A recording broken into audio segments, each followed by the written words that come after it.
दोस्तों, भारत माता की जय, वंदे मातरम। मैं मुकेश विश्वकर्मा पंचाल आपके बीच हर रोज नया मुद्दा लेकर आता हूँ।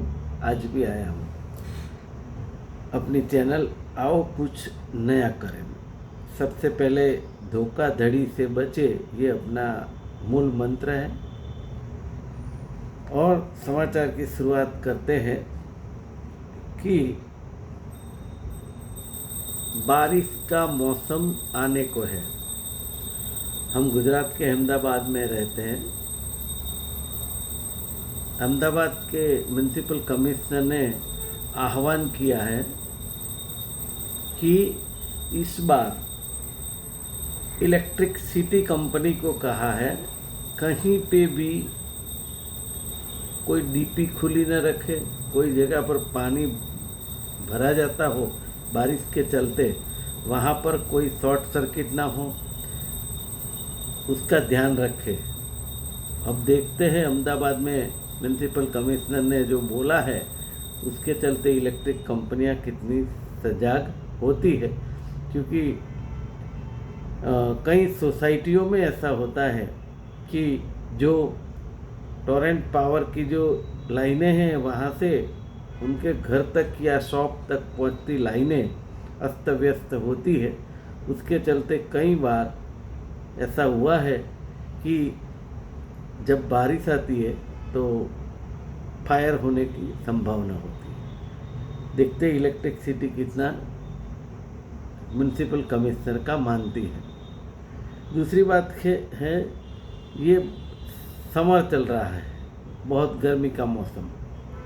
उसमें लास्ट 15 दिनों में अहमदाबाद में करीबन 5 जगह पर खड्डे, भुआ जिसको बोलते हैं गुजराती में, खड्डे होने की बहुत सारी कंप्लेंट्स आई हुई।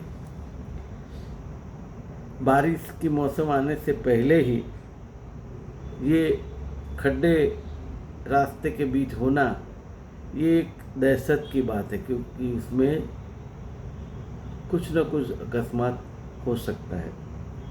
लेकिन मैं मानता हूँ कि ये जो खड्डे रास्ते के बीच जो गिरते हैं उसका मूल तक कोई गया नहीं कि क्यों होते हैं। ये भुआ जिसको बोलते हैं वो क्यों होता है कि रास्ते के नीचे की लाइन जो ड्रेनेज की होती है, पानी की होती है, वो लाइनें अगर ठीक से डाली जाए, उसके जॉइंट्स जो है वो ठीक से किए जाए, तो मैं मानता हूँ ये भुआ या खड्डा होने की संभावना कम हो जाएगी। क्योंकि वो जो जॉइंट्स होते हैं वो प्रॉपर नहीं होने के कारण उसमें से पानी धीरे धीरे बहता है और जो मिट्टी होती है उसका सेटलमेंट होता है और उसमें भुआ होता है। ये एक मूल अगर ध्यान रखा जाए काम करते समय, तो मैं समझता हूँ कभी प्रॉब्लम ना हो। कानून व्यवस्था पर सवाल हर वक्त अपन बात करते हैं। देखिए, अहमदाबाद के मोटेरा में राजस्थान में रहता हुआ एक युवक और 3 लोग एक महिला की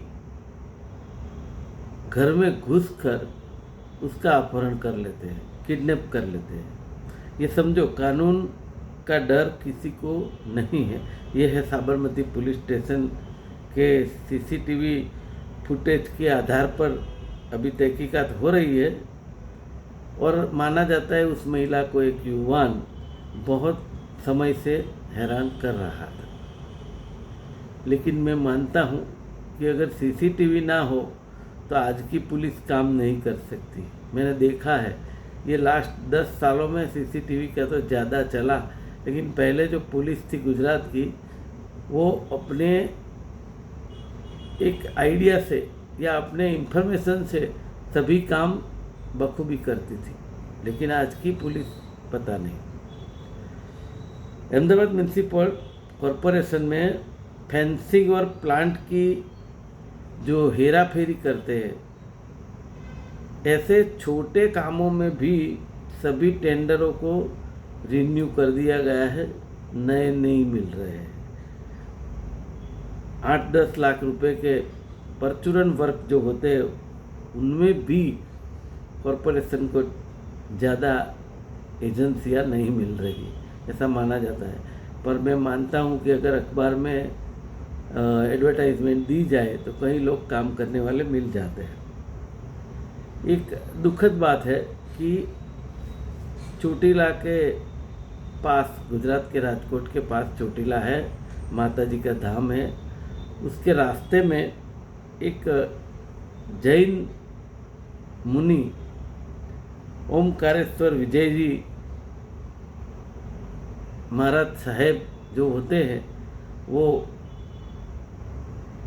एक्सीडेंट में उनकी मृत्यु हुई, काल धर्म हुए, ऐसा माना जाता है। मैं समझता हूँ कि ये जैन मुनियों, सरकार को भी पता है कि ये लोग विहार करते रहते हैं, चलते रहते हैं, तो उनके लिए एक अलग व्यवस्था क्यों नहीं की जाती। हर वक्त जब ये ऐसा हादसा होता है तब जैन बंधु रास्ते पे आते हैं, बात करते हैं, लेकिन सरकार वहीं की वहीं है। ये असल में एक अंदर से दुख होता है कि ऐसा क्यों।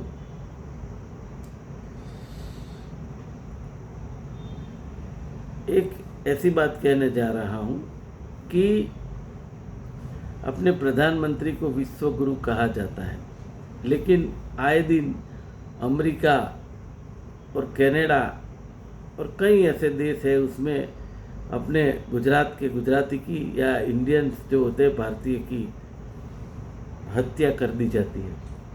उसके चलते अपने देश के लिए, अपने गुजराती के लिए मैं प्रधानमंत्री से विनती करना चाहता हूँ कि उनकी सरकार से कुछ न कुछ जो भी हो सकता है बात करें और ऐसे हादसे अक्सर ना बने, ऐसी कोशिश की जानी चाहिए। क्योंकि जो लोग अपने बाल बच्चे को, युवक को वहाँ भेजते हैं, कई लोग ऐसे हैं जिसमें एक का एक उनका लड़का होता है और उसमें घर तबाह हो जाता है, तो उसके लिए कुछ ना कुछ करना जरूरी है। अब दूसरी बात यह है, साइकिल के स्टैंड बनाए हुए हैं अहमदाबाद में, और ऐसा कहा जाता है कि कई देश जो है, जैसे बताया गया है कि नीदरलैंड और डेनमार्क, स्वीडन और जर्मनी और नॉर्वे में साइकिलिंग की जाती है। मैं मानता हूँ कि ये जो जैन मुनि जाते हैं उनके लिए व्यवस्था नहीं होती, तो अगर साइकिलें चलाने लग गए लोग, तो मैं मानता हूँ जिस तरह अभी अकस्मात होते हैं, क्योंकि साइकिल के लिए कोई अलग से रास्ता तो है नहीं, तो साइकिल के स्टैंड बनाए वो अच्छी बात है, लोगों को सुविधा मिले अच्छी बात, लोग साइकिल चलाए वो भी अच्छी बात, लेकिन उनकी सिक्योरिटी और सेफ्टी के लिए क्या इंतज़ाम किए जाते वो बहुत बड़ा मायना रखते हैं। लास्ट बात है कि महीने का आमदनी जो होता है उसका करीबन 50 से 60% हिस्सा माना गया है सर्वे में कि लोग टैक्स चुकाने में देते हैं। तो अपने देश में, गुजरात में टैक्स बहुत ज़्यादा है, मिडिल क्लास लोग बहुत परेशान हैं, और इनकम टैक्स सिर्फ 4% लोग भरते हैं, और जीएसटी जो है 100% लोगों पर। तो इसके लिए कुछ ना कुछ करना चाहिए सरकार को, ऐसा मेरा मानना है। आज के लिए बस इतना ही। आपका बहुत बहुत धन्यवाद।